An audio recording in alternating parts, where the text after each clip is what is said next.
All right, welcome to Wednesday Football Roundtable. It is free agent frenzy time, and I'm here with Dave, Eric, and KD, the team that puts the anal in analysis. We're going to go through your teams, well, some teams. If you want us to discuss your team and anything specific, because we can't get to them all, please shoot us in the comments, and we will get to talk about that. So with that, what's going on, gentlemen? David, how you doing tonight? Hey, I'm doing well. How are you, Sean? I'm doing good. KD, how you been? I'm living really, really good. I think one of my rivals is about to make a mistake at the quarterback position. I'm feeling real good. Eric, do you want to rebut that? Hey, I'm excited. Who wouldn't be excited to have Mason Rudolph be your number one? There we go. Hey, I will say this, though, in your defense, Eric, because I told you there's not going to be Steeler hate tonight. If Mason Rudolph, if that reunion comes to fruition, he will still be an upgrade over Cleveland starting quarterback Kenny Pickett. So that you're in good company. Hey, so I wanted to talk about that real quick, and then we'll go on to the show. I saw Russell Wilson could come to Cleveland and take Kenny Pickett's job again. That is the best thing. I mean, that guy's got to hate Russell Wilson by the time that happens, right? So that would be great. But anyways, Sean, back to you. We'll discuss that Russell Wilson thing anyway, but. All right. Well, what came up out right before, the free agent frenzy started is Myles Garrett, which I think we all predicted last week was going to stay with Cleveland. And I got to say that we've gone from I want to play for a contender, it's not about the money, to obviously it's about the money. And Cleveland has just done nothing but try to throw money at a problem without addressing what the problem is. So they go over it with Deshaun Watson, and now they've done the same thing with Myles Garrett. I know the Jets are dysfunctional, very dysfunctional, but compared to the Cleveland Browns, like what the fuck are these guys doing? See, I thought Garrett would end up having to stay in Cleveland because they wouldn't trade him, not because he wanted the money. And the saddest part, and I think the part that really hurts his credibility more so, is the fact that he went out live during the Super Bowl and basically proclaimed that he wanted to play for a contender, and then he settled on being the highest paid defensive player. Maybe he realized that he had really no bargaining power other than maybe talking his way out of there. So if he couldn't move, that he was going to get every penny he could. But at the end of the day, it still makes him look bad, just because I think when you say it's not about the money, it's about playing for a contender, and then you end up settling for the bag. I just think it hurts your credibility a little bit, but that's just my opinion. Good on him that he got the money. But right, Eric or KD, do you have anything to say about that, or we want to move on? All I'm saying is he better still produce like he's been doing. He's a piece of crap. Moving on. Okay. Anthony, let's talk about A.J. Dillon and Barkley being the 1-2 punch, like Gibbs and Montgomery. I don't understand this move by Philly at all. Like, they just lost their entire freaking defense, or half of it anyway, and you're already paying Barkley. I don't know. I'm trying to look up what the deal was for A.J. Dillon. I guess it's a 1-year deal. Here, I'll tell you. I got it right here, my friend. Just takes me a second to scroll. But Philadelphia. Yeah. Oh, it doesn't say his. It doesn't say his price tag yet. All right. Well, I'll quick look it up while I'm talking here. But this just doesn't make sense. And what the Well, they lost Kenny Gainwell to Pittsburgh, so they had to replace him. They had to have a backup running back. So I understand that. Yeah. Okay. So it's a 1-year deal. It's coming up here. 1-year deal. How much for? Well, at least it's 1 year, but Quadzilla 2.75 million, which isn't bad. So I guess it's fairly cheap, but I don't know. I thought Philadelphia had enough youth and the contracts are low enough they could have kept a lot of those pieces around for a long time, and all of a sudden it's like this mass exodus. What's going on? Does anyone have any insight? Yeah, it's kind of like what remember the Rams did this too. So they kind of won the Super Bowl, and then it was like, hey, okay, they start making moves. It was like, I don't know what they're doing. So for me, I think it's a little early because they still have the draft. So it's about how much draft capital are they trying to stockpile? Because I think they got a second, a fourth, and a fifth for one of the trades they did, right? Yeah. Am I correct by that? I think it's somebody 2 trades they had. They got some picks back for it. Yeah. So I think they're trying to get younger at certain spots. Now, the thing about this is they either know the guys they want already, or you got to hit on all of your draft prospects that you want to bring in. Because if not, now it's going to look even that much more crazier later on when we find out, hey, okay, look, one of those guys that you traded away or didn't re-sign, that's a big void in your team. I think some of the issue too, KD, is they tried to figure out who was going to be expendable, who was going to cost them money, like Josh Sweat, for example, because he signed a 4-year, $76 million deal in Arizona. And the fact is, you drafted 2 of them big defensive tackles out of Georgia back to back, and you're going to have to pay those guys. So it's kind of like you pick your poison on the positions that you really think are going to be beneficial to your defense.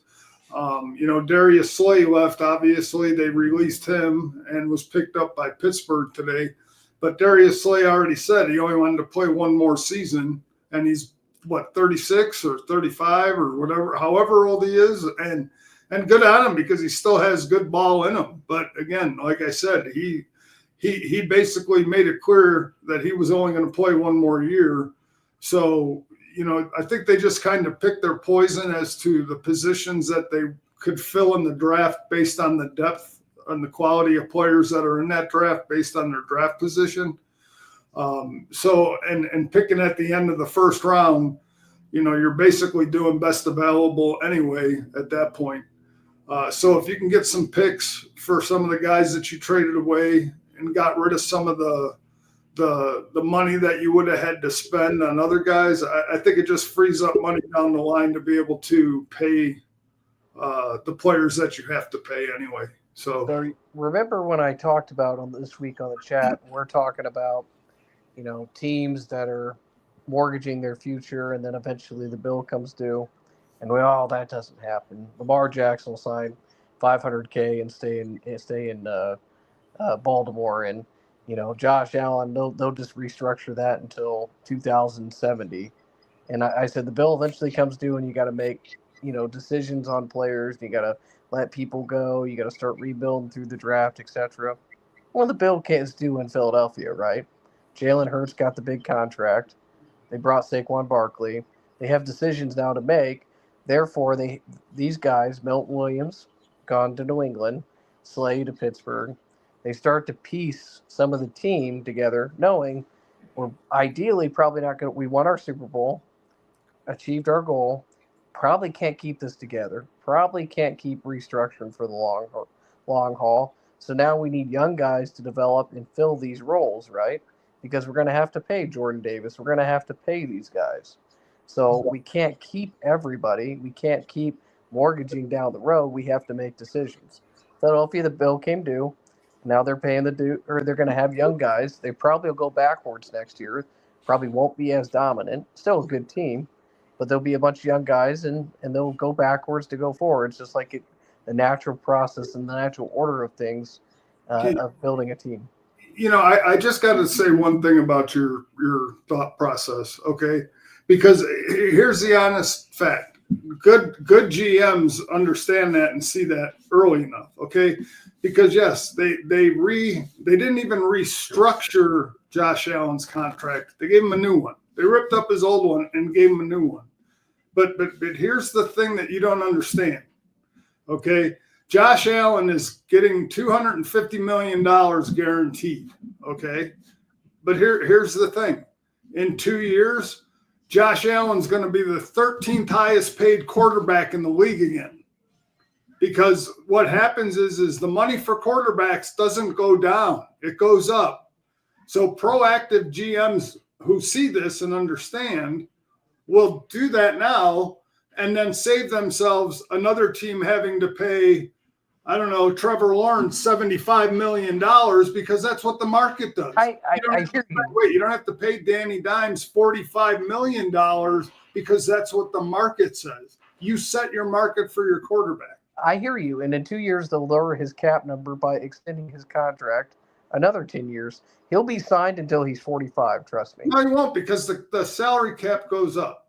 And to mortgage your future, like you're talking about Joey Bosa, every year since, with the exception of Ed Oliver up until this year, every defensive lineman that Buffalo has had, with the exception of Ed Oliver, they've been 1-year contracts.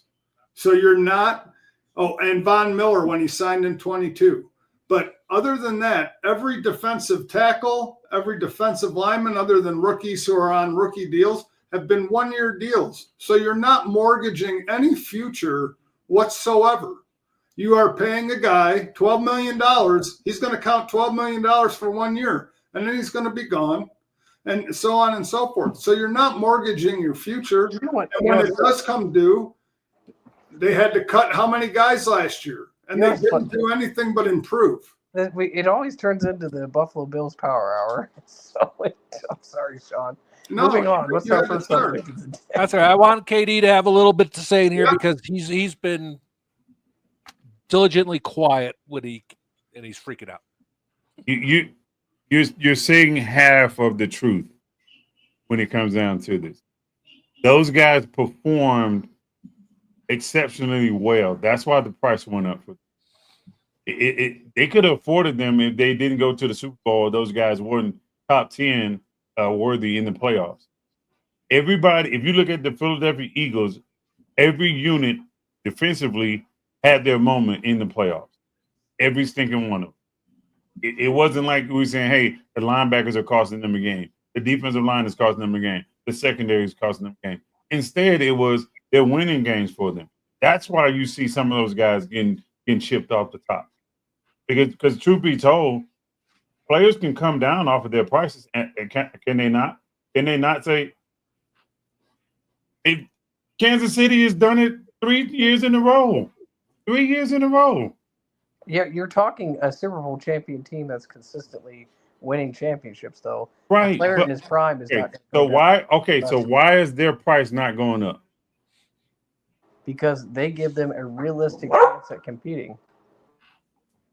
And the players agree to it, right?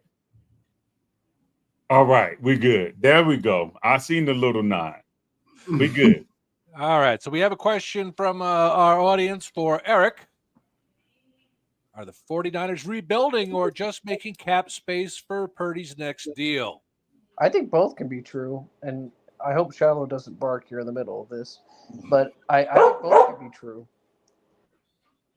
Hold on 1 second. I think both can be true, and I think they're going to sign Purdy, but I think ideally they competed. They had their opportunity to compete, and I think they hit their wall, and so now, like the natural process of things, they are rebuilding their team. So, can I ask you a question, Eric? How much is Brock Purdy worth? Is he $55 million quarterback? 45. He ain't going to settle for 45. He's gonna want the market value. It's going to be a tough pill to swallow. Yep. I understand, and he's probably going to get it. I think he'll get upwards of 50. Yep. But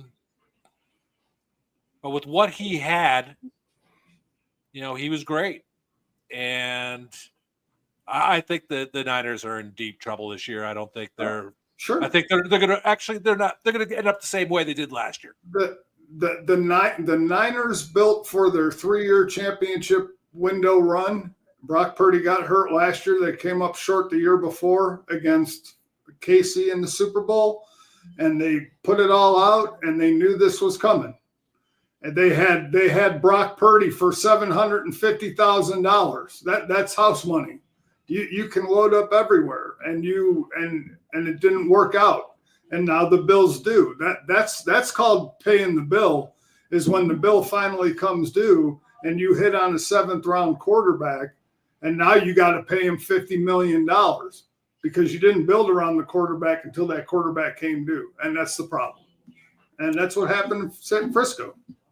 Did we answer Anthony's question about the 1-2 punch? Or was that Anthony? We kind of started to, but we touched on it. Go ahead, answer it, KD. Yeah, I like the 1-2 punch. Especially he's going to be a short yardage guy. This could probably save some players from getting hurt from the tush push. I like it. Now, I only like it if he's going to be healthy. He has dealt with injuries the last 2 seasons. So if he's not healthy, then I don't think so. But if he's healthy, great compliment to what they already have. Yeah. Could you imagine him pushing the tush? Yeah. Well, I think in Dylan, I think with the injury problems that Aaron Jones had in Green Bay, I think they worked him more than maybe they expected him to be worked. And he became the every down back. And I'm not saying that he's not capable, but I think, didn't he have hamstring issues or something?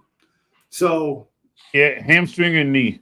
Yeah. So again, I think the fact that you're probably going to look at maybe 150 to 170 touches for AJ Dillon in that offense.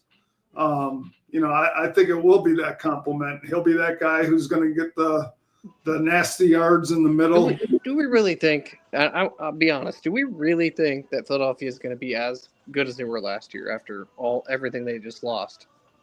Why not? If you have good coaches, if you have good development, no, I believe that it's possible.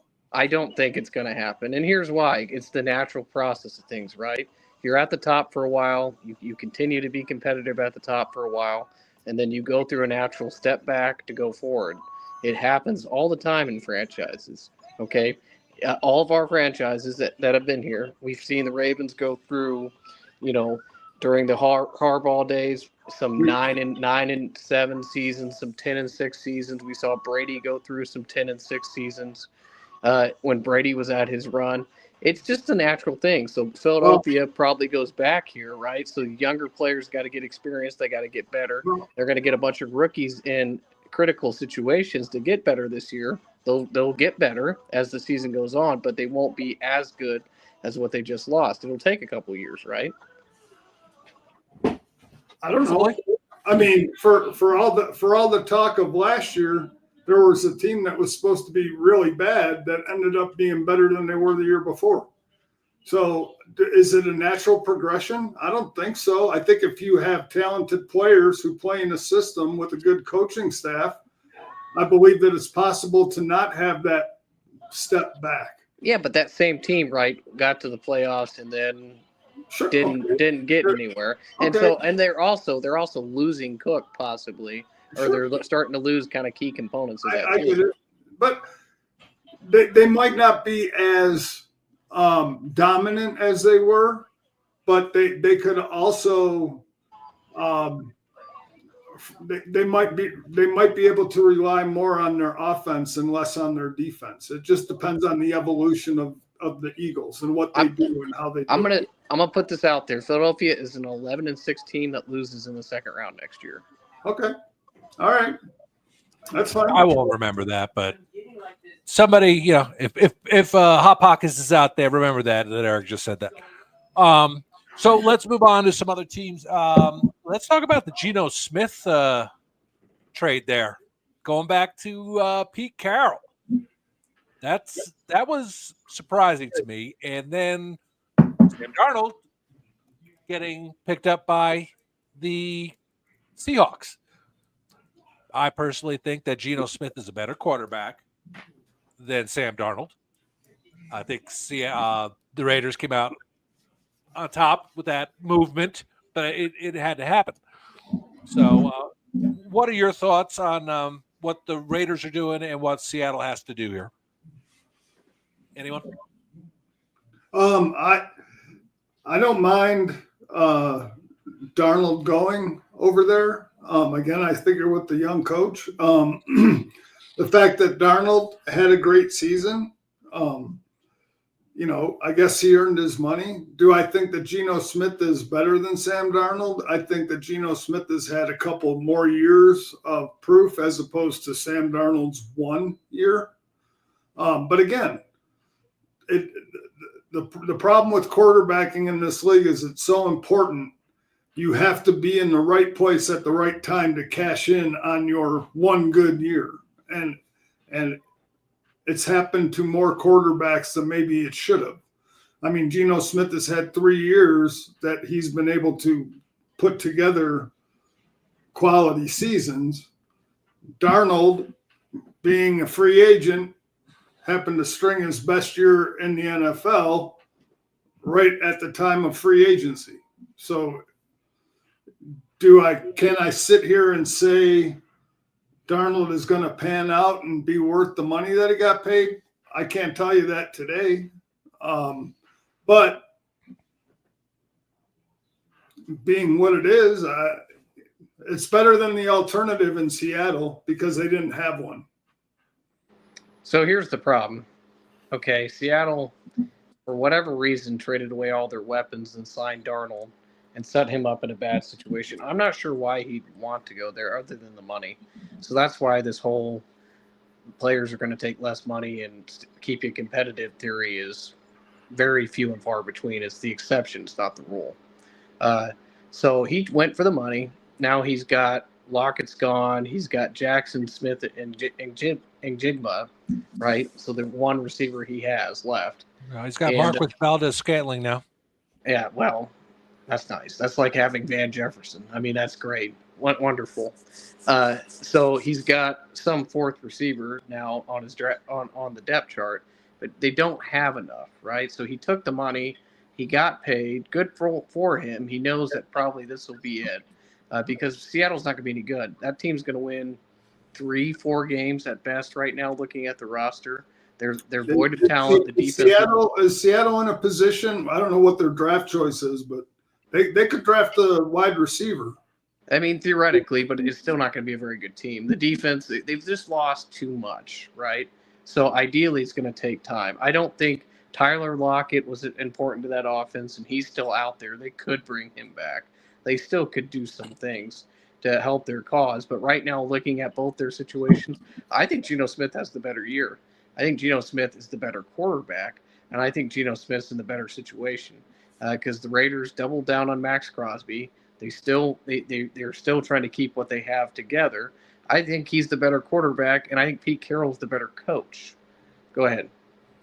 What wide receivers does Geno Smith have? Well, he's got a hell of a tight end, right? Brock Bowers. Okay. All right. What running back does he have? Maybe the best running back or maybe the best tight end out there. Sure. What running back does the Raiders have? Yeah, exactly. Sean, what running back? Give me their depth. Give me their depth chart, Sean. Wait, They still have a high draft choice, right? Zamir White. Zamir White's not bad. I could do Zamir You White. talk about Sam Darnold not having any talent. Geno went to the same situation, other than maybe a better tight end. But he's proved he's been the better quarterback over time. I get it, but I'm just saying. Okay, all I'm saying about that is that when you look at talent across the board, right? They basically swapped teams with the similar situation. Right, but Darnold doesn't have Jefferson and doesn't have what he had in Minnesota, right? And doesn't have all those. Have Lockett and Jigba or Tyler or PK Metcalf. So they're back at even. We'll see. This would be a good experiment to see what happens. Exactly. Ideally, Brock Bowers is going to have another 100 catches and going to have another 1,000-yard season. Oh, yeah. Probably the best. Brock Bowers is the best tight end in the game right Absolutely. now. Absolutely. Anybody agree with that? Okay, fair enough. Yep. All right, KD, you have anything to say? I don't know why y'all arguing. I have no idea. It's the same team, just different colors. Yeah. I don't get it. Because I can almost assure you, if I pull up pass protection win rate, I can guarantee you they're probably in the bottom half of the NFL. Sure. So we can shout out all the tight ends and running backs all we want. Until we build the trenches, I don't know why we argue. No, I'm not arguing. I was pointing out the similarities. Let me ask a question to Katie. When did you become a PFF guy? Pass protection, win rate, and all this stuff. Are we going to break it down and be like, okay, well he threw a good first punch. Hold on. Okay, I'm not a PFF guy. I'm asking a simple question. If you can't protect your quarterback, take the pass protection win rate out of it. You can't protect your quarterback. How successful is he going to be? Not very successful, but I judge that off the fucking sack. You can't rush the quarterback. How successful is your defense going to be? Well, not very good, but I judge that off of sacks and judging that based off of turnovers and tangible things, not pass protection win rate. That usually indicates if you're good or not, buddy. Come on. If you don't give up sacks, right, and you don't allow your quarterback, or you don't hit the quarter, or you hit the quarterback, you usually a pretty good team. Is that not correct? I don't give up sacks, but I call sacks. I'm pretty sure you're winning as a team. I will say one thing about the whole thing, and then I'm done, because it really wasn't an argument. It was just a basically apples to apples comparison. I will just say I will give Geno Smith the benefit of one doubt, and it's very small between the two quarterbacks. Geno Smith has a little more escapability than Sam Darnold when it comes to having to move in the pocket. I will give that part to Geno Smith. Not much, because he isn't that much better elusiveness to Sam Darnold, but he's a little better. Could Geno Smith win comeback player of the year twice? Sure. I don't think he'd be comeback player of the year next year, though. He wasn't out. All right, let's move on. So, anybody else out there have any other questions that they'd like to ask about their teams before we start going through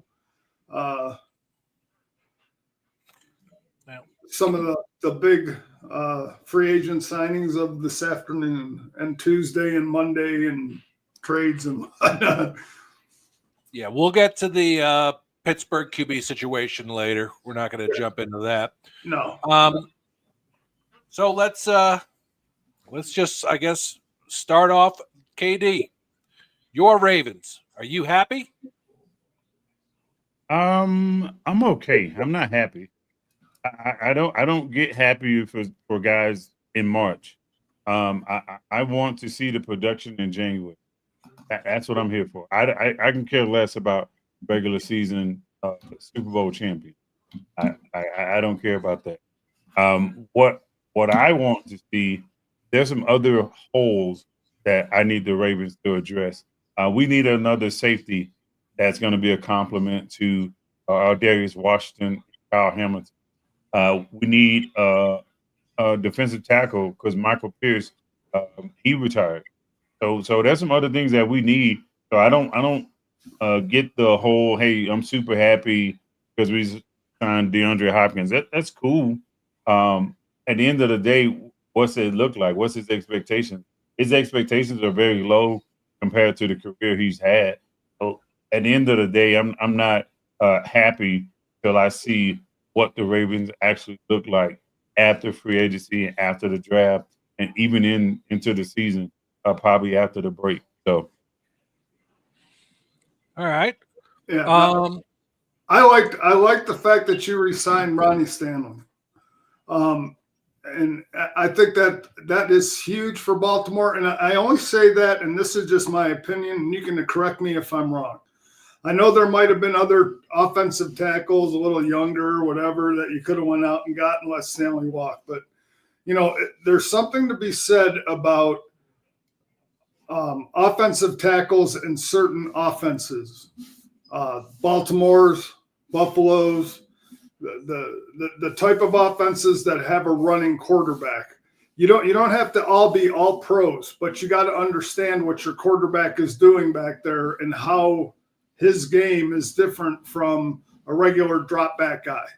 And when you lose that player who's been with that quarterback from the time that quarterback's been there, losing that guy, whether he's an all-pro or just an average tackle, guard, whatever, you have to acclimate another person into that position, and that takes time. And quarterbacks like Lamar Jackson, Josh Allen, Justin Fields, those kind of guys who have that running ability, you want to have them linemen who are used to that type of quarterback, knowing what he's going to do and basically where and how he's got to block.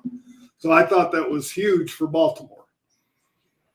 All right. Paul want to know, you missed the Saints slander. We haven't slandered the Saints yet.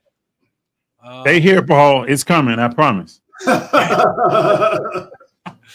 But Anthony said Denver has a team to fear. Absolutely. That's they not yet. I'll tell you. I'll tell you what would fear me if I was a defender or if I was a team that had to play Denver. Giving Bo Nix Cooper Kupp along with Sutton. Because again, here's the thing.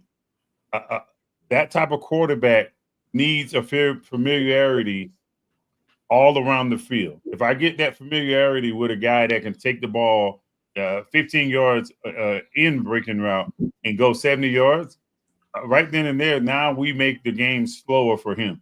Because all I got to do is get it to the point. These guys will do the rest for me.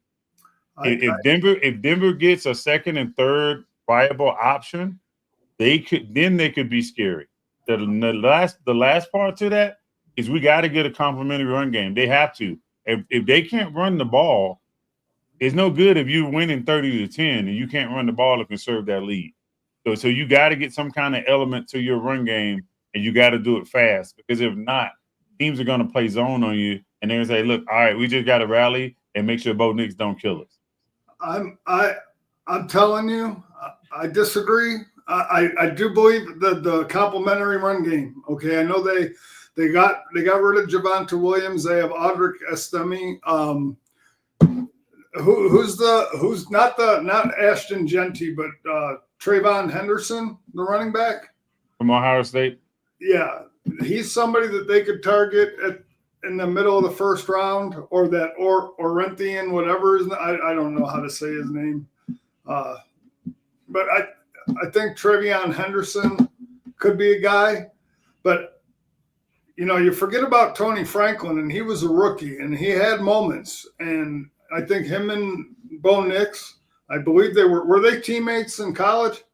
So and that would be Troy Franklin. Troy Franklin, I'm sorry. So yeah, you got them. Cortland Sutton, he's going to have his second year with Bo Nix. They just signed Evan Ingram. Yep, and then they just stacked their defense. I'm telling you, and I'm not. Look at. We talk about everybody winning the Super Bowl in March. I'm not sitting there saying that Denver's a Super Bowl team, but they've gotten marketably better. Okay, I'm not. Again, they still have to go through Kansas City in the West, the Raiders, and the Chargers. But like I said, just based on Sean Payton being the coach and him being able to kind of pull things together and get things how he really wants things in Denver and bringing in those type of players, I'm telling you, Denver's going to be tough. I like the talent that they're accumulating. Go ahead, Eric. Tell me I'm different. I'm wrong. We're not going to get super excited about teams in March, but we're going to get super excited about teams in March. Mm-hmm. Is that what I'm getting out of you? Yeah. Okay. So here's where I'm at. Okay. So it's like a roll being. I love you, Dave. It's like a roller coaster. I go up high with you, and then we're down for a minute, then we're up high a minute, and we're down for a minute. I love it. Okay. Be excited about your teams. The whole point of watching football, and unless you coach football, okay, unless you coach football and you know are trying to get players to a certain point, athletically, mentally, physically, and you're at that point, you should be very excited as a fan, okay, about in March. Okay, this is the time of optimism.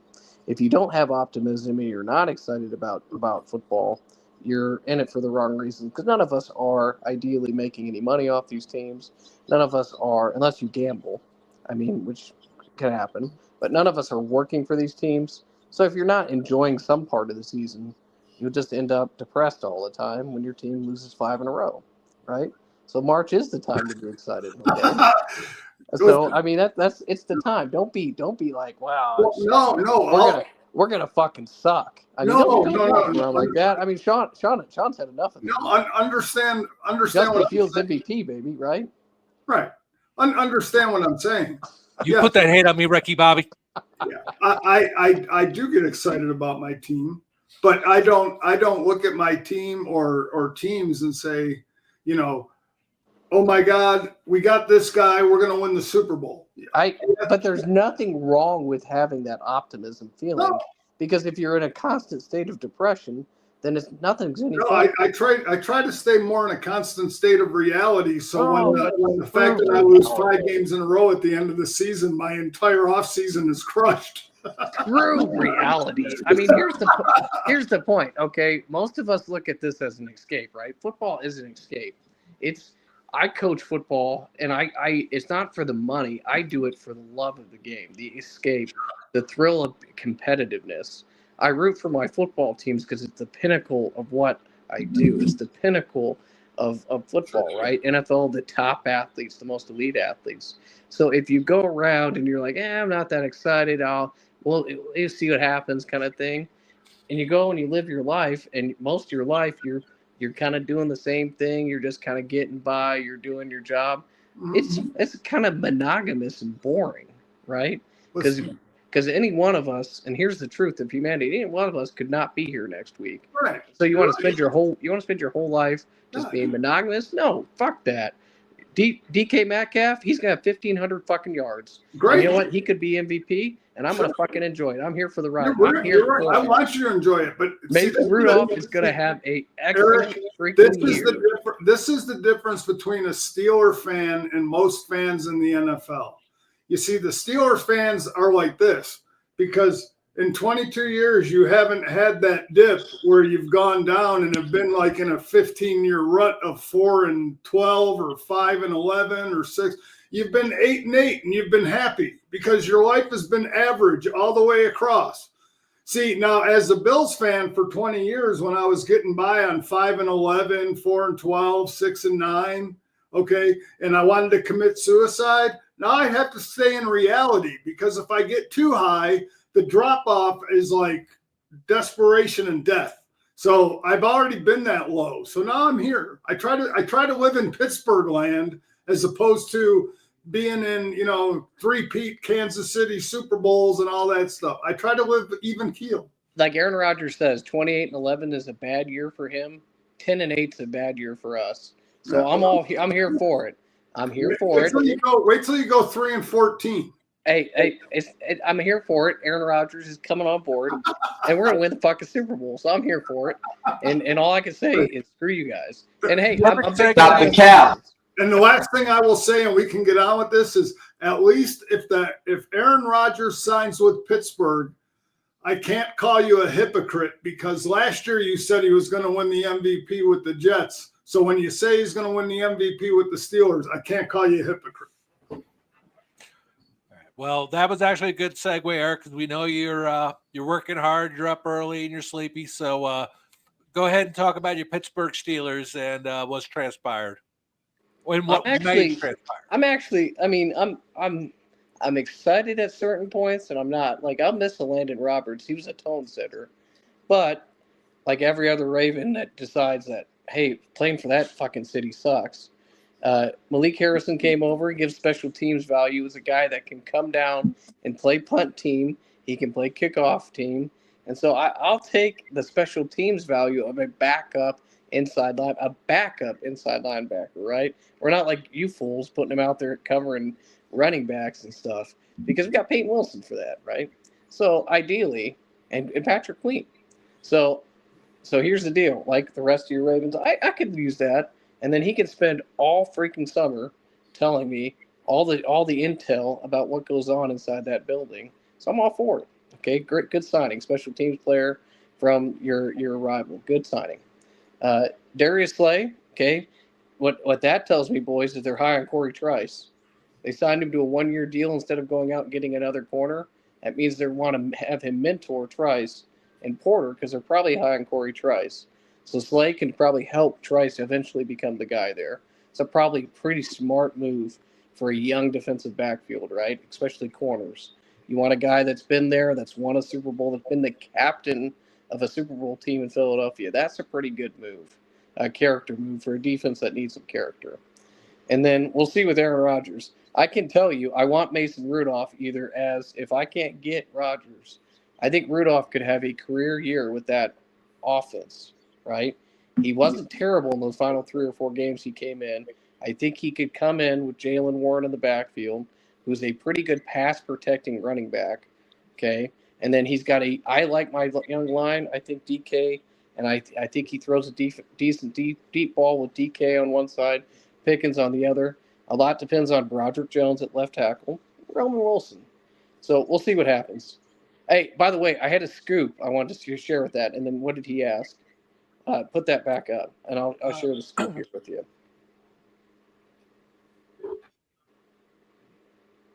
So I agree, and I think that's why they're holding it up. I think he wants about $50 million, and I think it's a contract impasse right now.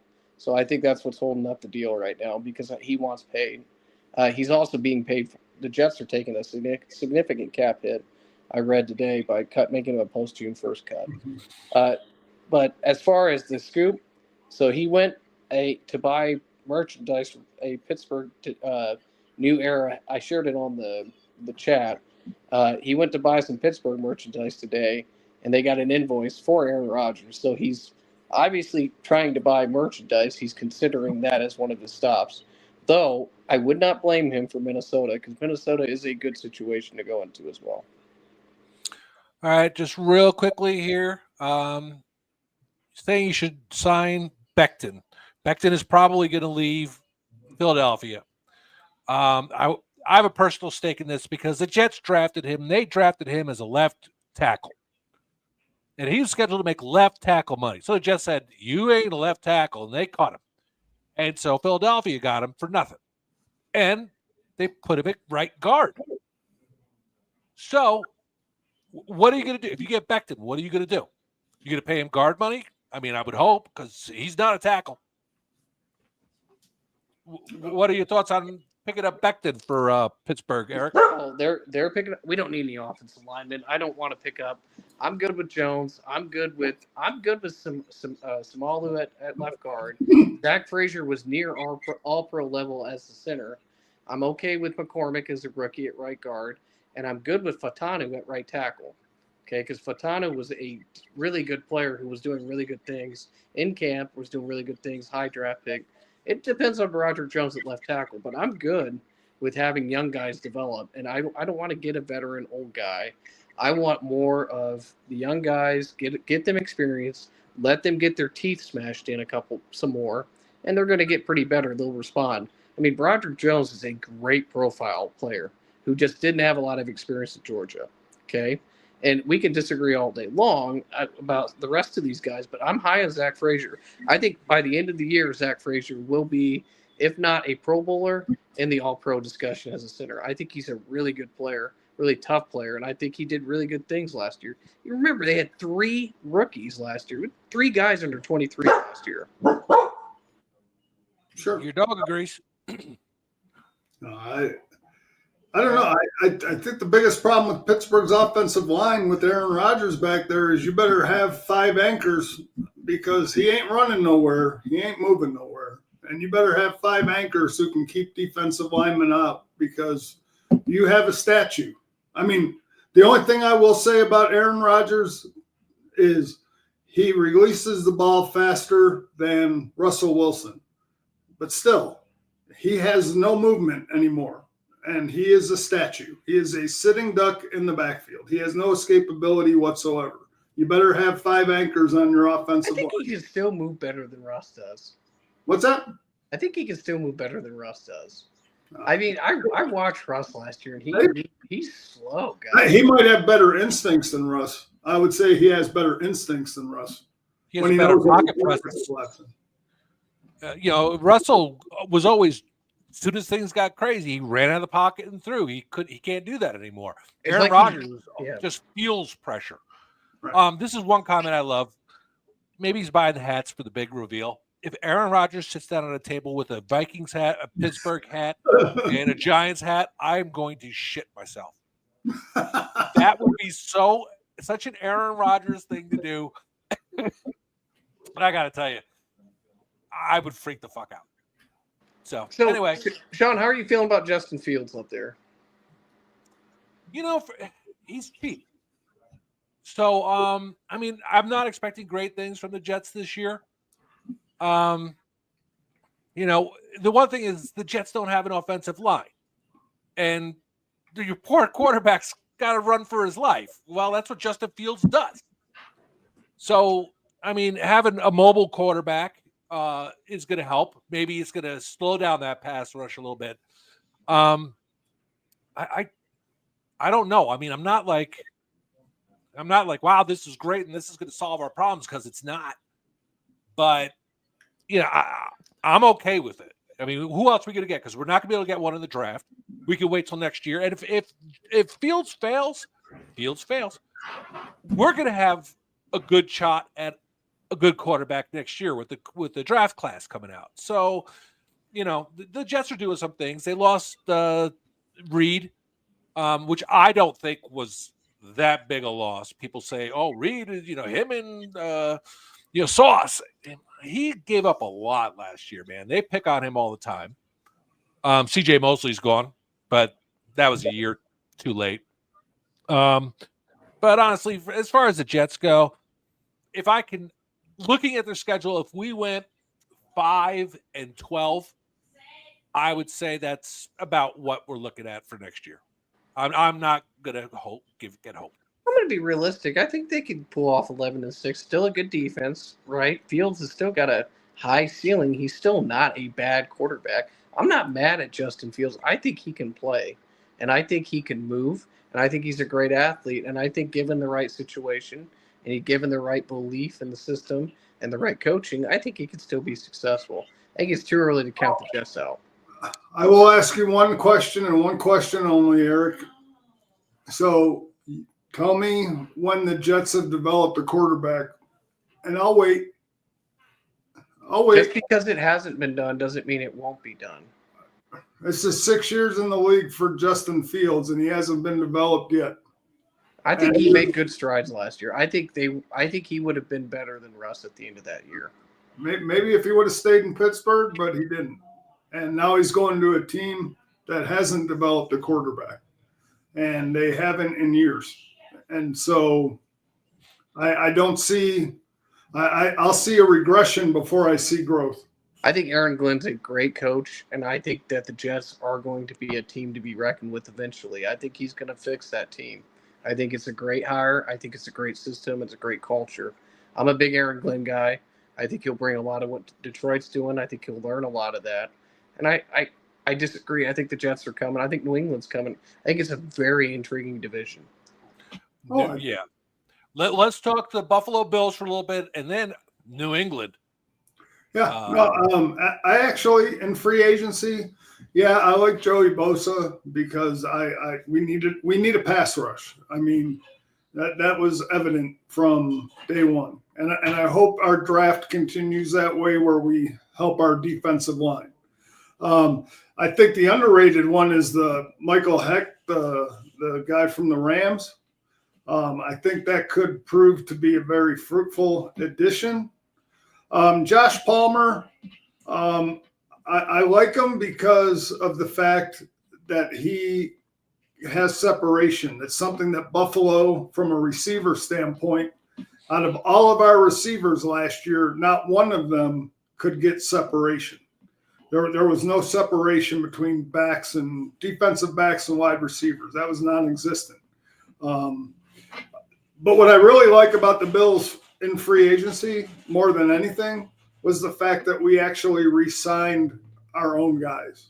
We did a lot of re-signing before free agency with Khalil Shakir, Terrell Bernard, Greg Rousseau. We locked up our young guys and gave them term on their contract, which is something that hasn't happened in a while.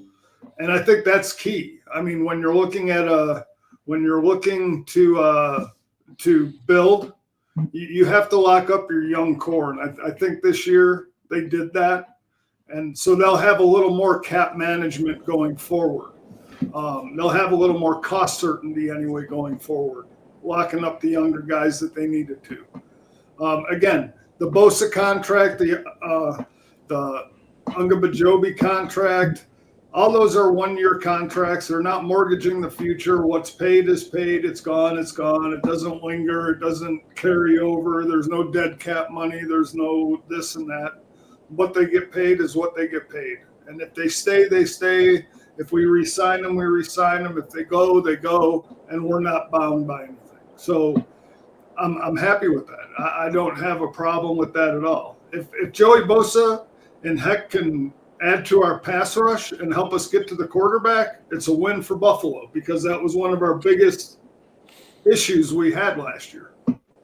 So I'd be happy. What was one of the biggest issues? Hey, what's up?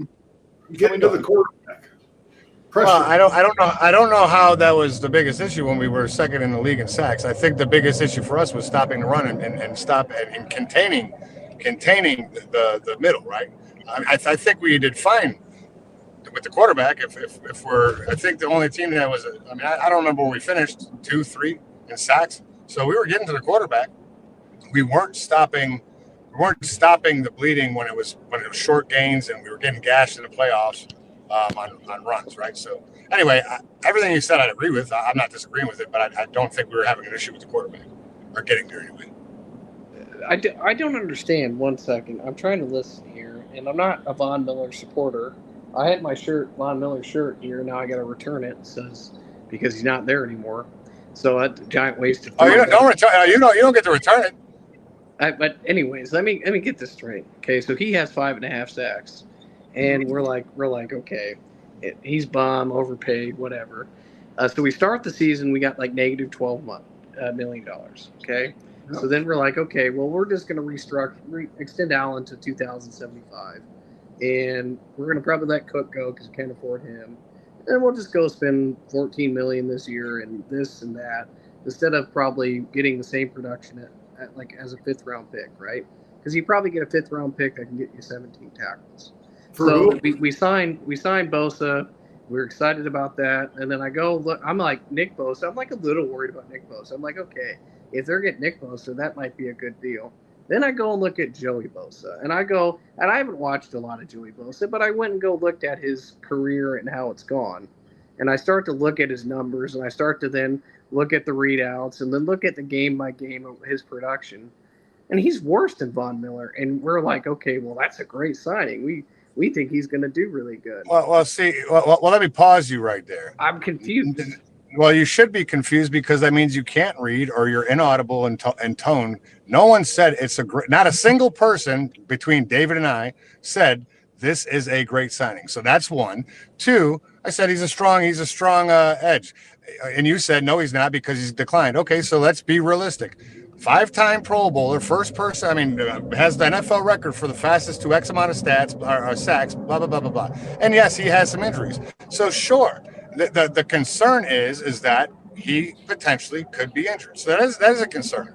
But on the flip of that is if he doesn't get injured because he's not going to play every snap like he didn't like he did with the Chargers, because the Buffalo Bills, and which I know you because you're such a fan of them, understand that they have a rotational defense and therefore it keeps the people fresher. And that's why, as much of no horses as we had more sacks than the Steelers did, and you had all the horses. So I guess the point is when you're confused, I'm going to help you. It's because your basic fundamental understanding is flawed. No one said he's a great signing. No one said we're going to be a Super Bowl contender because of the signing. What I'm telling you is we made a deal. I'm a Von Miller fan.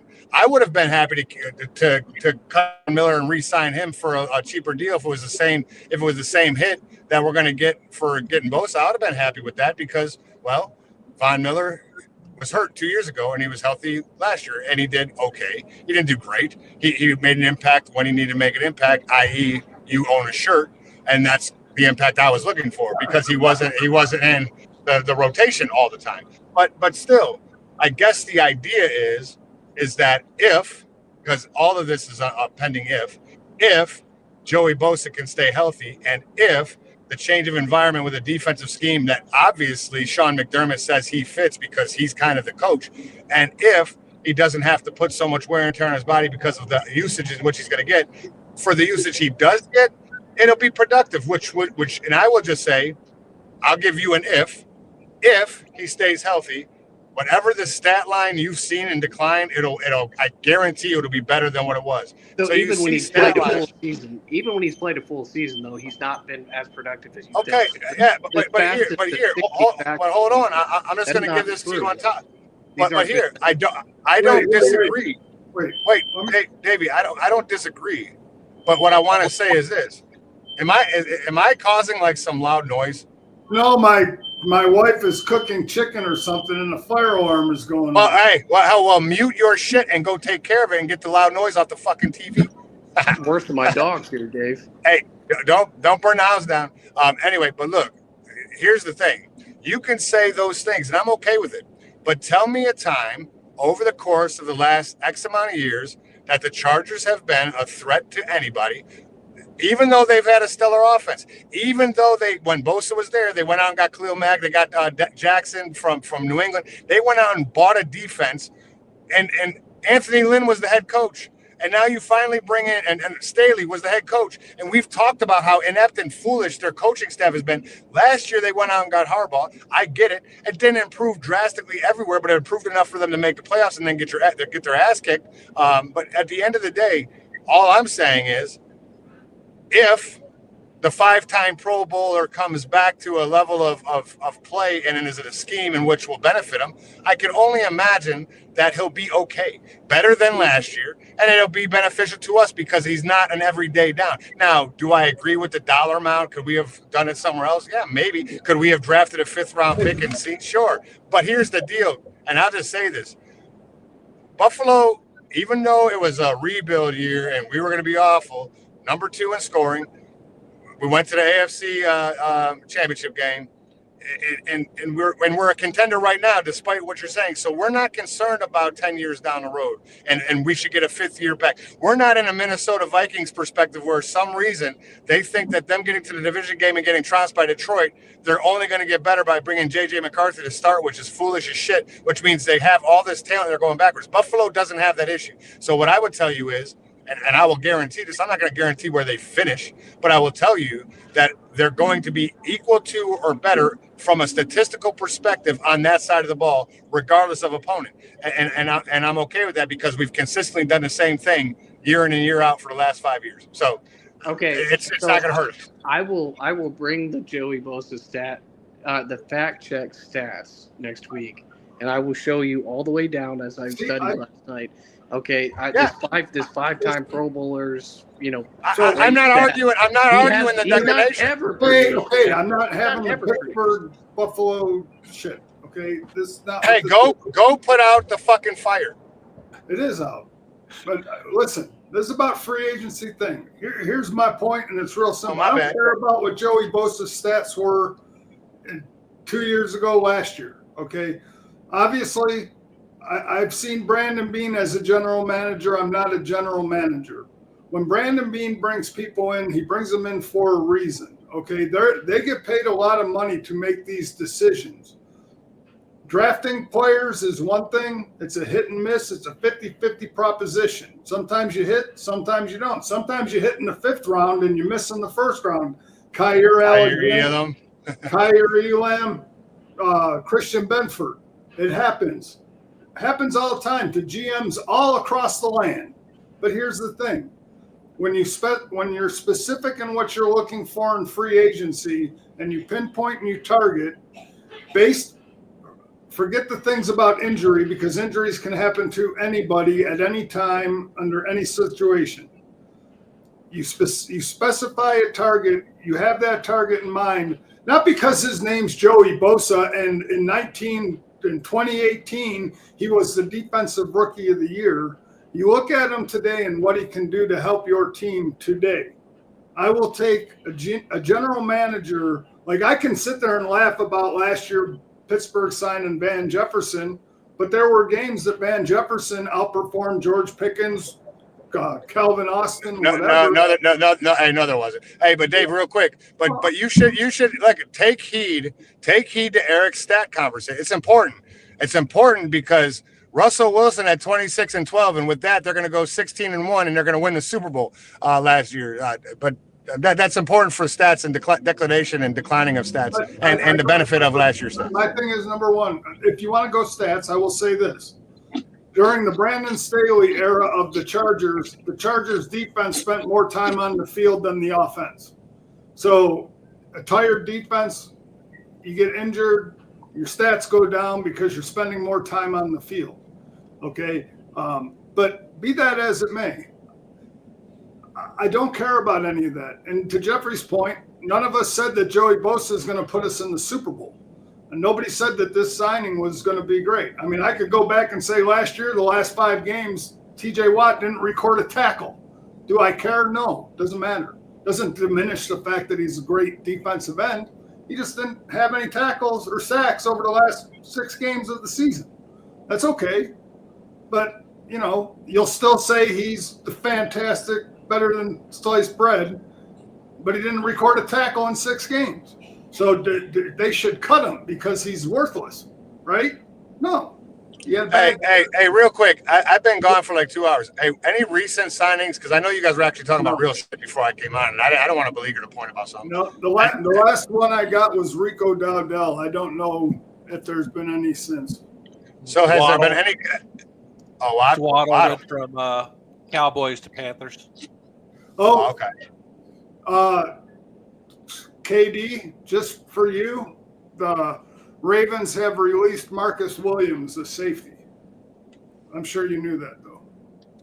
Okay. So hey, I didn't even know KD was here. I'm sorry, KD. I love you. I was going to say, speaking of KD, he's been sitting there silently for 40 minutes. So, KD, I want you to open the floor here with the New England Patriots. What are you thinking about what they did so far in free agency? I absolutely love everything they're doing. Here is the reason why. New regime of coaching. They got money, and they're not overspending for ridiculous positions. Like, hey, I know I'm not going to pay $50 million to a receiver because that receiver is not going to move the needle like I want it. I need to come in and build within the trenches, just like they're doing, and I need to be able to run the dang ball. So I'm expecting the Patriots, what are they going to do with Ramondre Stevenson? Because he did have a fumbling problem. So if he has that again, I would imagine Mike Vrabel is probably walking to him and saying, hey, look, I like you. You're a nice young man. Where do you want to go? I would imagine that's going to probably be a conversation if he does not feel like this kid can carry what he's going to ask him to carry. The other thing about it, the Patriots, is they got some players that are kind of they're super competent with Milton and Harold Landry. Those two guys should complement each other significantly to the point to where they're making their jobs easier. Now, a lot of people are saying that their wide receiver core is trash and so forth and so on. We got to remember when Vrabel was in Tennessee, what kind of receivers he had. We didn't have 1,500-yard wide receivers. We had A.J. Brown for a year or whatnot, or 2 years or something like that nature. But even then, A.J. Brown wasn't a 1,500-yard, 10, 12 touchdown receiver in that particular offense. So I'm sitting here thinking, hey, they're going to probably, if they don't get what they want in free agency, they will definitely double up probably more in the draft, whether it be actual draft prospects or undrafted. So they got the number 4 pick, right, KD? Yeah, they got number 4. Now I don't like what their next pick is. The next pick is 38.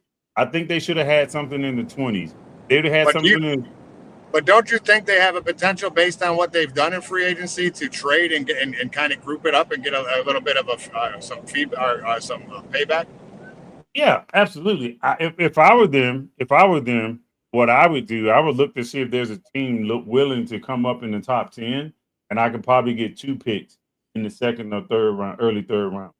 Reason why I say that is because now I can get a wide receiver and a guard. I can get a wide receiver and a tackle. I can get a linebacker and a cornerback.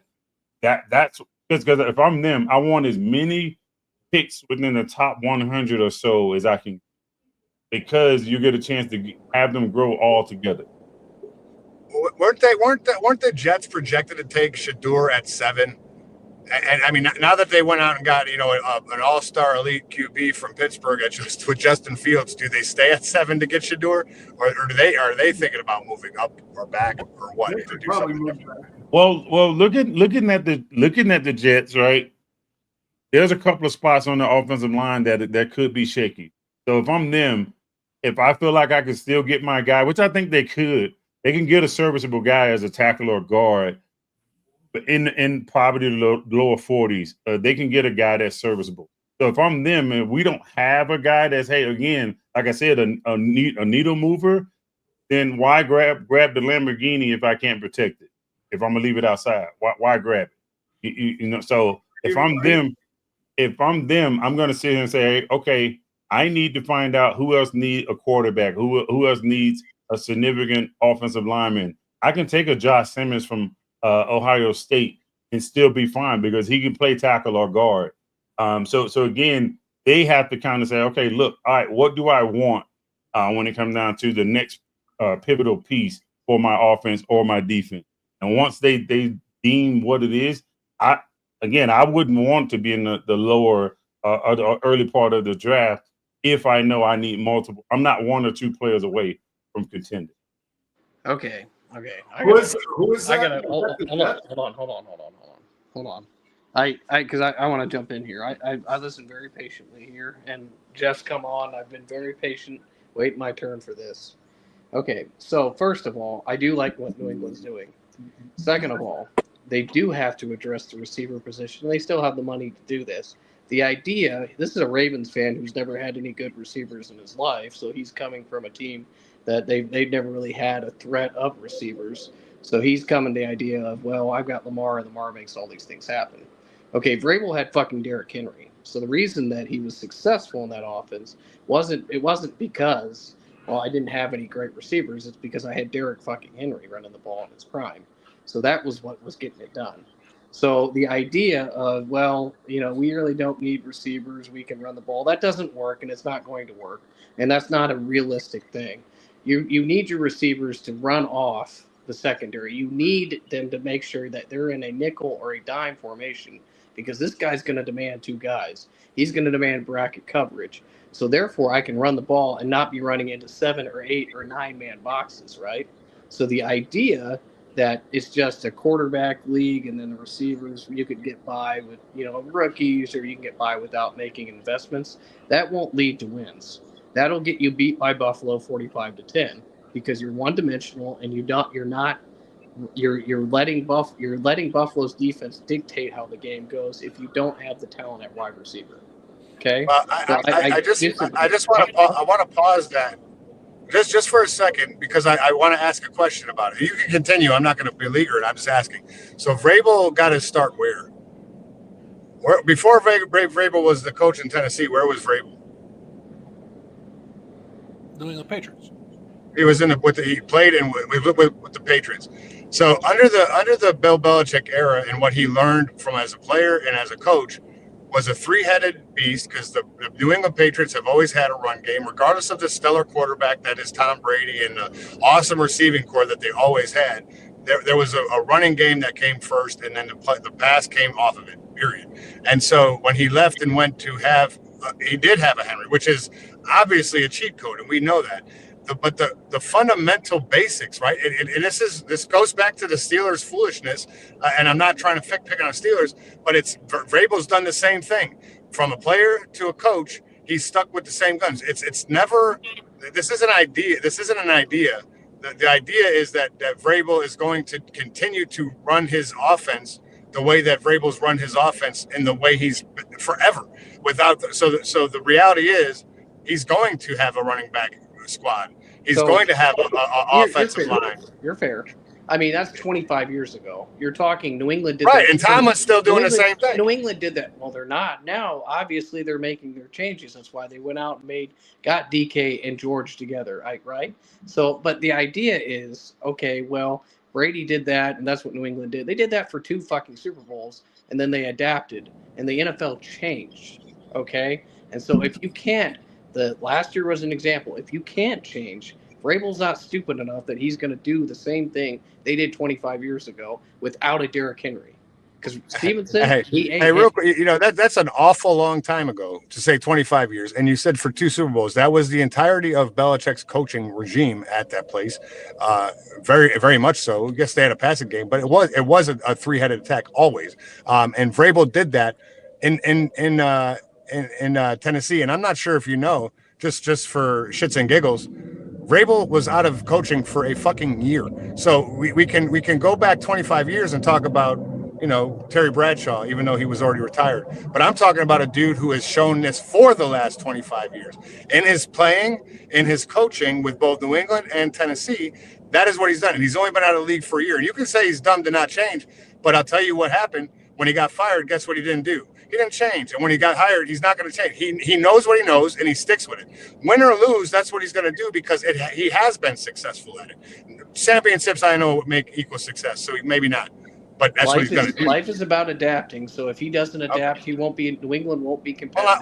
I'm glad you finally realized that in March of 2025 because in December of 2024, you were sure going to still have 2 2,000-yard runners.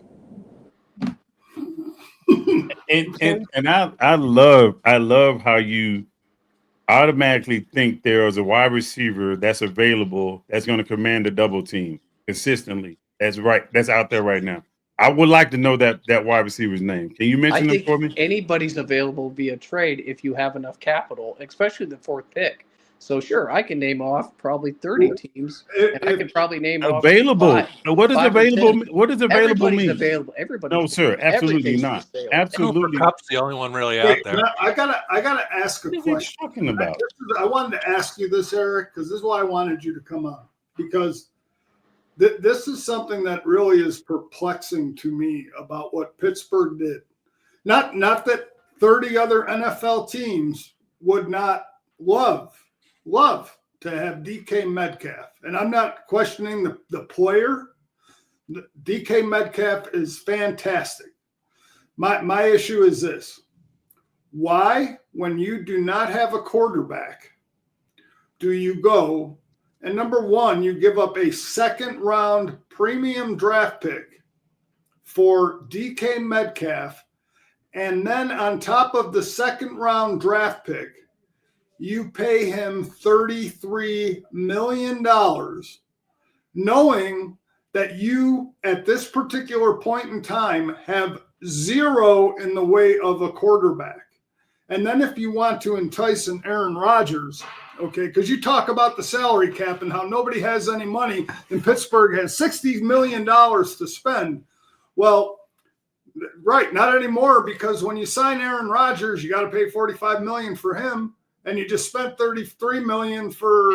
Yeah, and they're done. They're done after that, right? So you spent the 60, right? You're done. You signed Aaron Rodgers. Got Aaron Rodgers will not you got so hold on, let me finish before we get on the diatribe. Before we get there, let me get there. Okay, so you got 60 left, right? DK left. You still got 60 left according to Over the Cap. You still have 60 left. You still have 60 left according to Over the Cap. You guys can fact check. So you guys had $90 million. So we've made moves. Have you been watching? Like, you just signed Ogunjobi. He got us a total of 1 sack, and we cut him.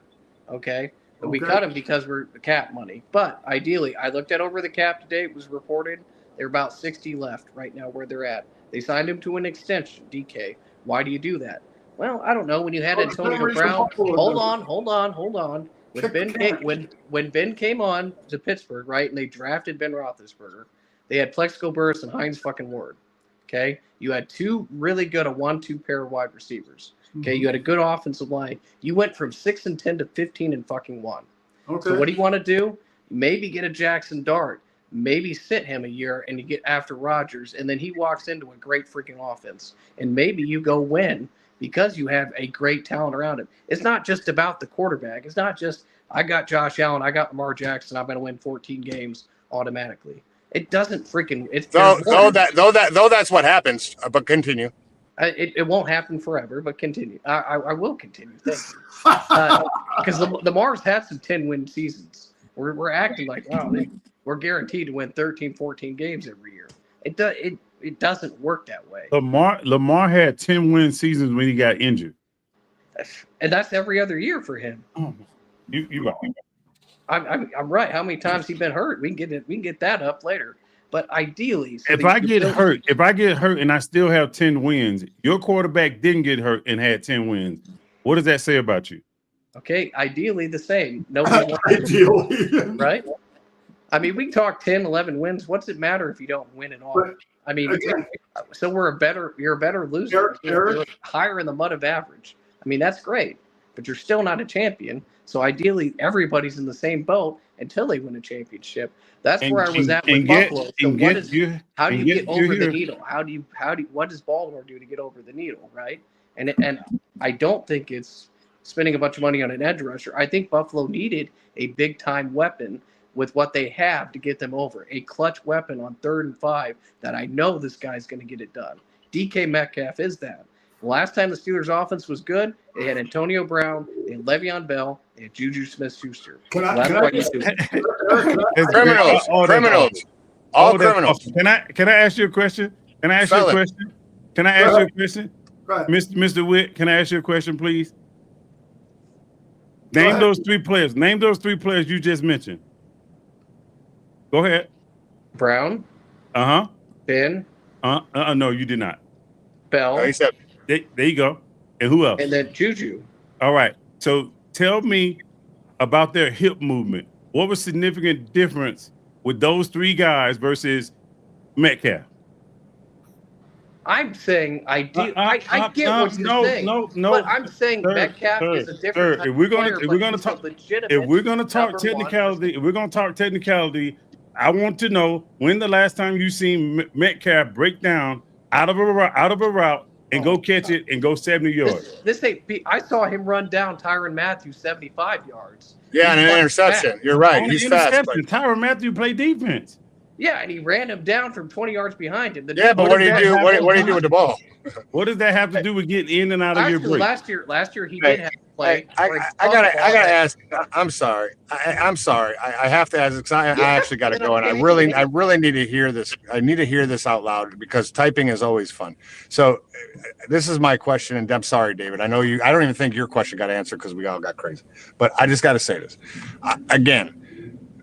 I've been accused on the show of being a fanboy, and I'm the least fanish of anybody that I know, that's especially a Bills fan, because I know them all. Not all of them, but you know what I'm saying. But I made a comment when they signed Bosa, and I said, strong defensive edge rusher. That's it. It wasn't great, sorry, but I got instantly. I mean, Eric broke down like strong, LOL, blah blah blah. Yeah, back in 2022, and okay, I got that. Back when he was good, I got that. He's old and he's washed, and I got that. You're talking about signing Aaron Rodgers, who just came off a team where Garrett Wilson, who's quiet as shit, said if he comes back, trade me. He was the true number one receiver on that team. They brought in some other folks to play.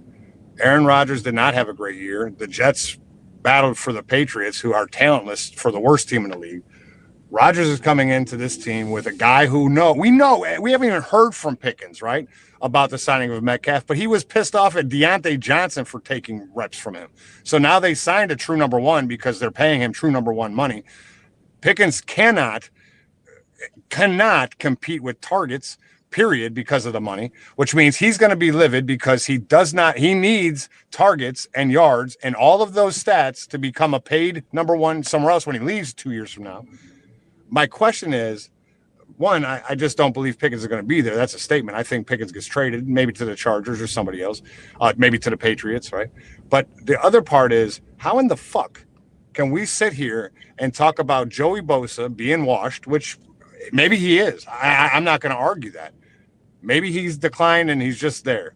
But we're talking about a 41-year-old fucking quarterback for the last 2 years, had 3 snaps and was out for the year with an Achilles, came back for a season, surely didn't look like the MVP Aaron Rodgers that was going to lead the Jets to a Super Bowl, because all they needed was a quarterback, and Rodgers was that guy. But now all of a sudden he's there, and you're talking about a fucking Super Bowl. DK Metcalf with 1,500 yards and 73 touchdowns. They're averaging 30 points a game and all this shit. And all I said was, maybe look, I like Rodgers, and maybe Rodgers is phenomenal. But how in the fuck is it so easy for you to say Joey Bosa's washed? It's stupid to pay him, but you're going to fucking pay a 41-year-old dude who sucked last year $45 million over 2 years, $90 million over 2 years, 45 per year, when you don't got a fucking real life starter in the back, and maybe you draft Dart. And is that the answer?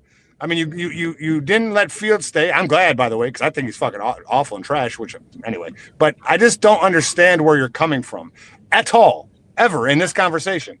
How is Bosa trash and washed, and Rodgers is fucking like some kind of god when he hasn't proven shit? Am I allowed to answer, or am I getting told? This is like Trump standing before the Senate and being like, no politics. I know. All right. Well, no, you're not allowed to answer. Hey, let me finish that. No, yes, you are allowed to answer, please.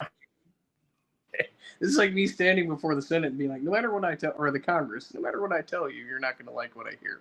So, I mean, it's fine. Here's the difference. So a quarterback, okay, he throws the ball, he has to move, he has to take hits, okay? An edge rusher has a tackle bearing down on him, or a double team with a tight end bearing down on him every play. The physical load is a lot different playing outside linebacker or DN than it is for quarterbacks, right? So quarterbacks like Brady can play to 45 if he takes care of himself, because why? And not everybody's Tom Brady, because that's the physical output of the position, right? So, yeah. So, ideally, it's harder for an outside linebacker to probably play. That's why I might consider trading T.J. Watt for the number 4 pick, because it's harder for an outside linebacker to be good into his 30s, let alone into his mid-30s and to his 40s. It just doesn't happen for you. Eric, real quick question. Again, this is going to be because you're biased as shit and say an offensive line is stellar, which isn't. So what we saw last year from Aaron Rodgers, what made him a Hall of Fame quarterback, what made him so stellar was his ability to move outside the pocket, extend plays, throw the ball down the field, and use his legs. He didn't run for millions of yards, but he ran in the backfield and was able to move. Last year, guess what he wasn't able to do, because he had a torn Achilles the year before and a fucked up other ankle. So now all of a sudden, we're saying he's 41, and if he's like Tom Brady never tore his Achilles. Yeah, he fucked up his knee, but Tom Brady was never an extended pocket player. Brady stayed in the pocket and threw the ball. Rodgers' success has come from the ability to maneuver. Now, you're talking about all this shit about having a defensive end. Didn't Russell Wilson get sacked an awful lot? All right, But he held the ball. But he held the ball a long time. I get that. Can I answer the full question? No, because I haven't finished the question yet. Because here's the deal: Your we question watched takes we and it's good because I'm painting the picture of you're fucking wrong right now. You don't even. No matter what you say, it's an irrelevant answer because I'm proving that you're not going to be able to answer it because the reality is Aaron Rodgers got his ass kicked in New York last year repeatedly. And you got his same, and you have the same weak ass offensive line as they did. He had more yards than Josh Allen did last year, and in a weak year he had more yards. More yards. More yards. What? He had 20. He had more yards. What? Passing yards? Yeah, he did. And in a weak year, I'm not arguing. I'm not arguing. In a weak year, he had 28 touchdowns. Okay? Can I listen? Okay, because let me speak. Because last year you told me a 26 touchdown pass Russell Wilson was going to lead you to the promised land. Didn't happen. So you know what stats are for? Stats are for fantasy football players. Okay, because here's the deal: Aaron Rodgers could very well have had more yards passing. You want to know why? Because the Jets were trailing in every freaking game they played. So what do you do when you're trailing? You throw the goddamn ball. Stats are for chumps. I don't give a shit about stats. Ask me about the interception to touchdown ratio. Josh Allen had better stats, but I don't give a shit. The fact of the matter is, Aaron Rodgers is 41. What you got from him last year is going to be the same that you're going to get from him this year. And it's not going to lead Pittsburgh to the Super Bowl and to the promised land. I'll take 28 touchdowns. We'll see what happens. I'll take it. I'll see what happens. Because Russell gave me 18. So if I get the same thing, I get 10 more touchdown passes. I'll take that compared to Russ's 18. Sure. But then you have no running game, and you'll take his 10 more touchdown passes. Oh God, Gainwell's a Hall of Famer. Hey, by the way, this is why I came. Thank you guys so much. I'm glad I got everybody pissed off. Hey, have a great night. I love you, Sean. I love you, KD. Right. I love you, Eric. I'm getting off to talk to you later. So Eric, let me just put the cherry on top of this for you. You fucking suck. Okay, everyone has been beating on you for the last 40 minutes. Yep, I've been good. So I just wanted to pile on and just be like the last little noogie. Hey, listen. Okay, ideally they could beat on me all day long, but Rock, you said it's not about how hard you hit; it's about how much you can take and keep moving forward, right? So just go ahead and beat on me some more. I'll leave here, being that the win percentage of the last 10 years is 622, yours is 620, and yours is 610. So and Sean, yours is like 300. Eric, listen, my higher win percentage. So see you, boys. We're all at the same time. But my question to Eric was never to beat on. I really wanted to know his honest opinion and assessment about it. Okay. So, well, he's gone. I do want to give a shout out to we got some new fans in here tonight. David, Thomas. Thank you guys for watching. Anthony Burton. I don't remember seeing you. If we have in the past, I apologize. But welcome. We appreciate you guys. And Ty. Let me just do a couple things here first. The Chargers have signed Mike Williams back. They just signed Mike Williams, the wide receiver. So Mike Williams is going back to Los Angeles for 1 year. Butterfingers? Yep. Okay. The Washington Commanders have signed Dietrich Wise, the defensive tackle, former New England Patriot. He's going to the Commanders. Commanders have had a good offseason. Add another piece to their defense. Let's see. Harrison Smith, the Viking safety, has restructured his contract, probably to free up some more money. Because if they do sign Aaron Rodgers, they're going to need money. I don't know if they're going to or not. I'm just kidding. But I wish Eric would have stayed on because I wasn't trying to pile on him. I wanted to ask him a serious question. And then Jeffrey went and did his stupidness because they can't just have civil conversations without thinking like they're getting beat on.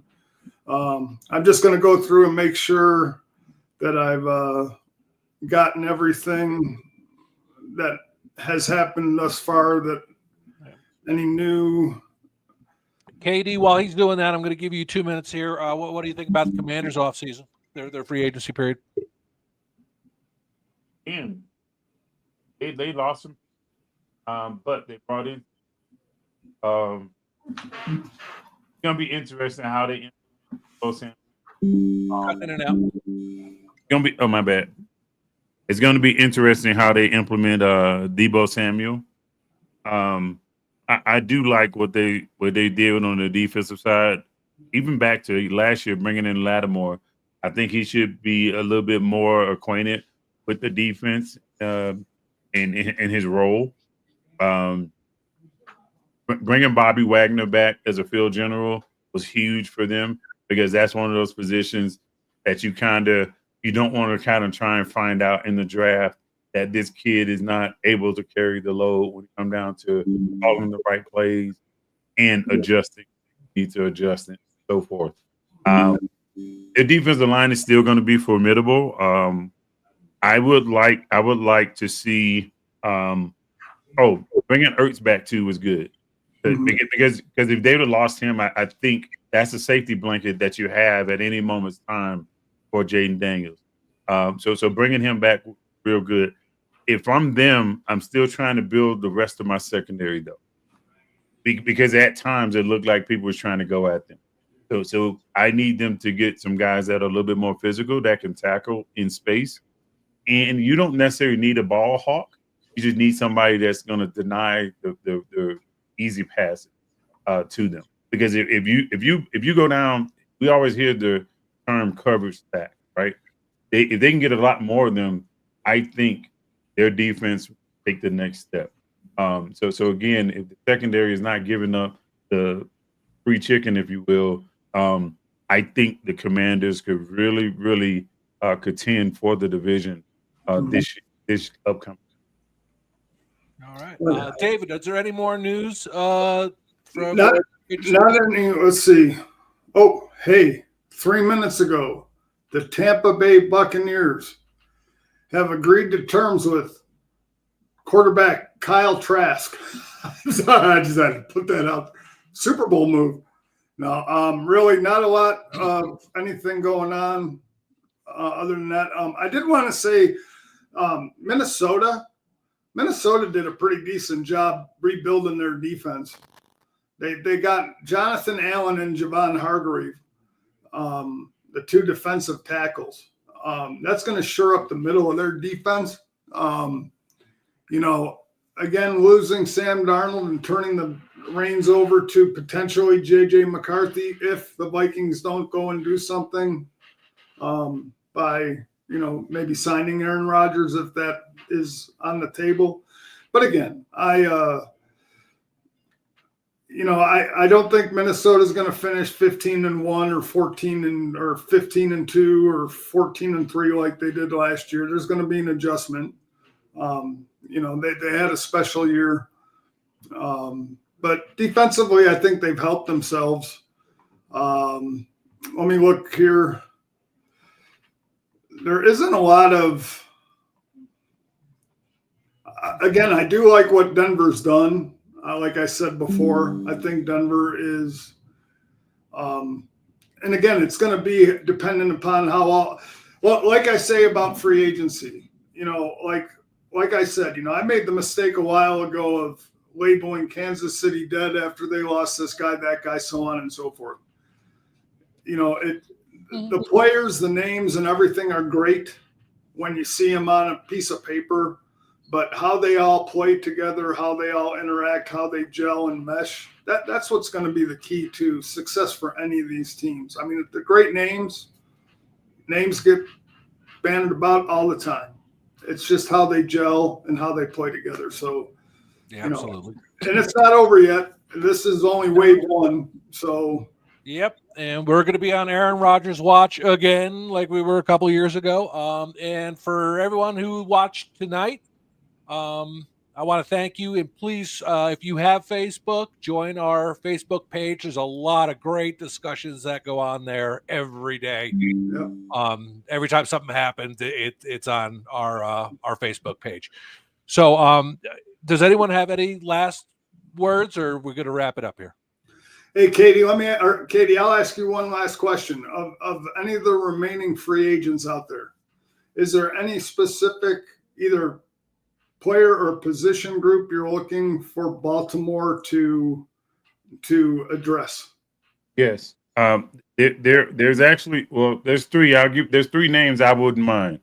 Azeez Ojulari from the Giants, Justin Simmons from the Falcons, I believe he ended up with, and then it'd be Mekhi Becton that you guys mentioned earlier. And the only reason why I'm interested in Mekhi Becton is for guard purposes, not tackle.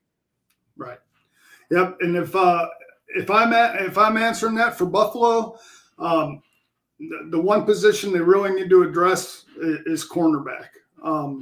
Asante Samuel Jr.'s out there. Now, again, I know the knock on him is his tackling ability. He's had a bunch of stingers in his career, which, again, I understand that would make it, make anybody hesitant to do that. But I think the one thing that Buffalo does and does well is they play more zone than man. So usually in that kind of situation, you have your cornerback who will always have that over the top help.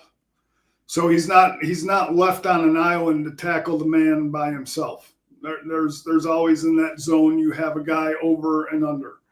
But I would like them to address that second cornerback position if possible, and maybe another receiver.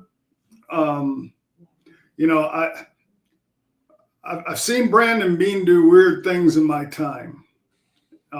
He's always come out of left field someplace. And I would not be surprised if Cooper Kupp did not end up a Buffalo Bill somehow. As crazy as that sounds, and I'm not saying that it's a move that puts you over the top, but it's one of those things that if Brandon Beane can make it happen, if Josh Allen went to him and said, we really need to get this guy, Brandon Beane would make every effort to do it. So just something to watch for. But cornerback is where I'm looking at for Buffalo. I don't want them to draft another first-round cornerback. Terrible luck. So get it in free agency. Sean, what about you? As a Jets fan, what are you looking for? What am I not looking for?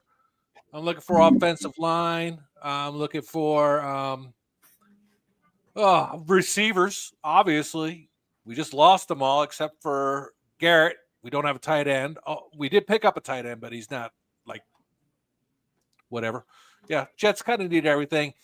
If you're a Jet fan, and Thomas, if you're still there and listening, if you're a Jet fan, this year we're going 4-5 wins.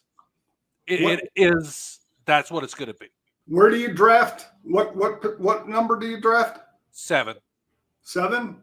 Yeah. If I'm the Jets right now, we're going offensive line. That's where we're going. If we could trade back, honestly, I don't with Justin Fields. I don't know if you have to go offensive line in the first round. I really don't, because I don't think it matters. If I'm the Jets at this particular point at number 7,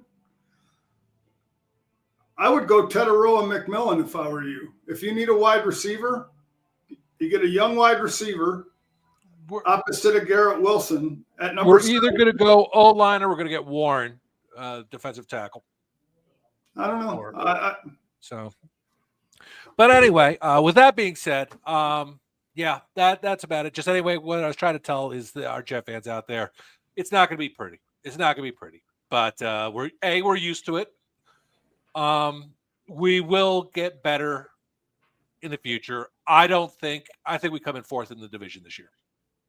So that's about it. So if you all will join us next week, 8 Eastern. Well, sorry, Paoli. Okay. Yeah, just go on Facebook, Paoli. It's right on there under From the Couch. Yeah, we covered the Eagles fairly quick in the beginning. We actually talked about them quite a bit. So anyway, join us next week, and we will go over the remaining free agency. Start looking forward to the draft. The draft is 5 weeks away? Yeah, April 24th, 25th, 26th. All right. So with that being said, everyone have a great St. Patrick's Day where everyone's Irish for a day on Monday. The lunar eclipse is happening fairly soon here. I think it's Friday and a Saturday or Thursday and a Friday, something like that. Yeah. If we can see it up here in the mountains, because we're supposed to have a winter storm warning, so we might just get covered in clouds and snow. Yep. But, so just make sure, you get to see these things because, it doesn't come around every day. So with that being said, well, thank you all for watching, and we will see you next Wednesday from the couch.